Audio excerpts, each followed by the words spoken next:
Оно што е најважно за нас како активисти е да не се користи заканата на Евромакс за покренување на арбитражна постапка како изговор за отварање на рудникот, бидејќи и покрај тврдењето на Евромакс воопшто не е сигурно дека државата би плаќала некаква огромна одштета на инвеститорот при покренување на арбитражна постапка.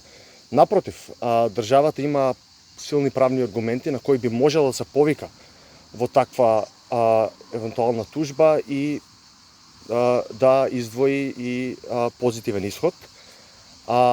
За еден арбитражен суд да досуди одштета на еден инвеститор треба да се случат две работи. Прво, да се прогласи за надлежен за евентуална таква тужба и да утврди дека Република Македонија ги има прекршено своите обврски склучени по меѓународните договори. За постоење, во однос на првото, за постоење на надлежност, треба инвеститорот да се повика на важечка, применлива арбитражна спогодба во случајот.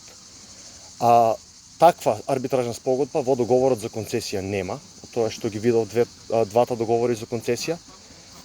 Тогаш инвеститорот би морал да се повика на билатерален меѓународен договор за заштита на инвестициите. Такви договори со кои има склучено Македонија со 39 држави.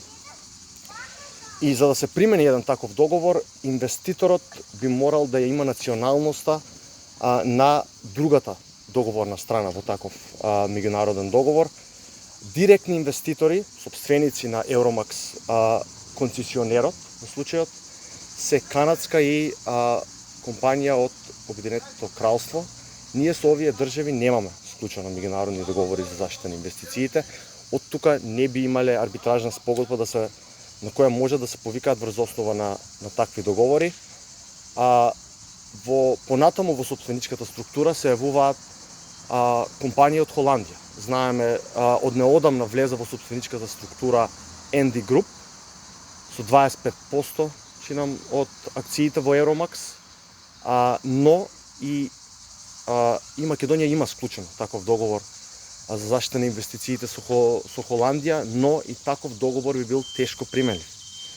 Затоа што овде имаме индиректна собственост и во таков случај, според некоја пракса, трибуналите може да ја отфрлат тужбата и да прогласат дека ND Group не поседува инвестиција која би била подложна на меѓународна заштита.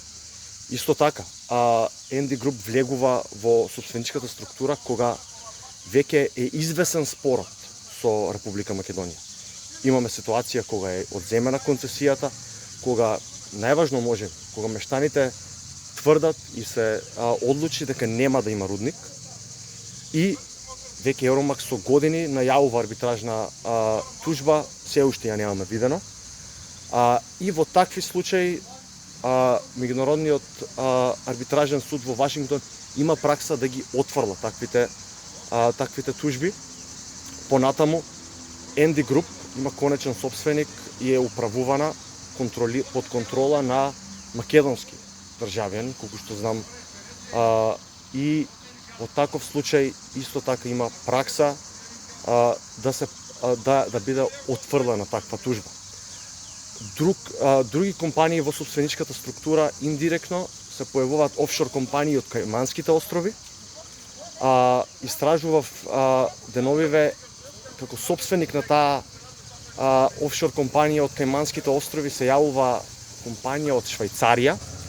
Ние со Швајцарија имаме склучено таков меѓународен договор, но и во тој случај би бил тешко применлив договорот со Швајцарија, затоа што имаме овде таа компанија се јавува во трет степен во сопственичката структура и исто така државата има аргументи да се повика дека исто така не е применлив овој договор, меѓународен договор со Швајцарија.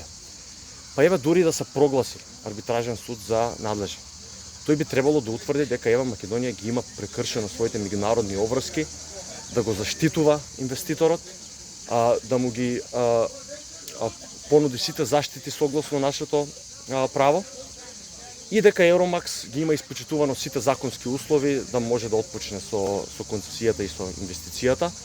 И овде Македонија има правни аргументи да спори дека Евромакс ги нема исполнето сите услови во поглед на се повикува активистите на истекување на одредени рокови за реализација на инвестицијата, така што воопшто не е сигурно дека Македонија би била подложна да плаќа на било каква одштета на инвеститорот.